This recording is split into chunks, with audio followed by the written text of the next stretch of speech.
Howdy folks, I'm Florian Stollmayer, musical artist and author of the book Quick Guide to the Oktoberfest in Munich, Germany. Did you just hear this lovely yodeling music? It reminds me on the movie The Sound of Music. In a few weeks we will celebrate the Oktoberfest all over the United States, which is a German-Bavarian tradition since 1810.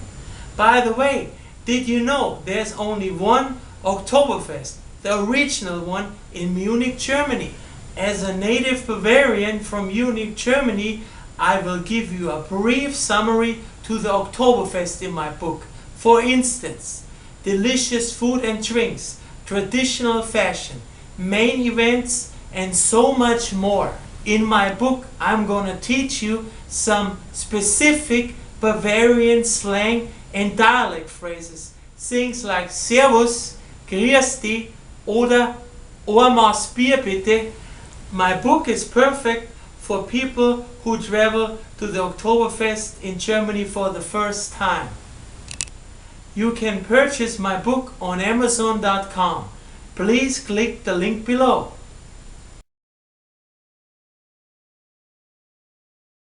Now I would like to play for you a traditional Bavarian folk song on my guitar.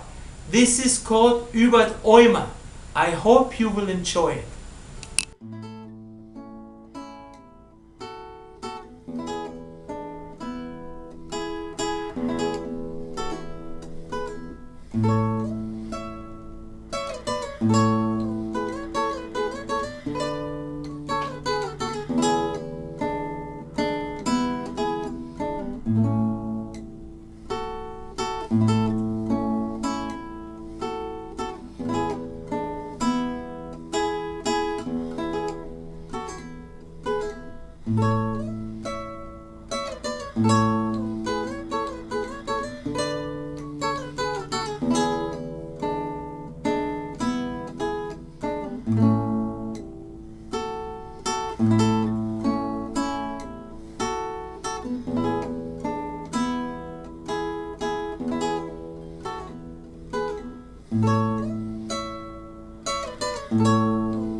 Servus und auf Wiedersehen. Please click the link below to buy my book, Florian Stollmayer's Quick Guide to the Oktoberfest in Munich, Germany.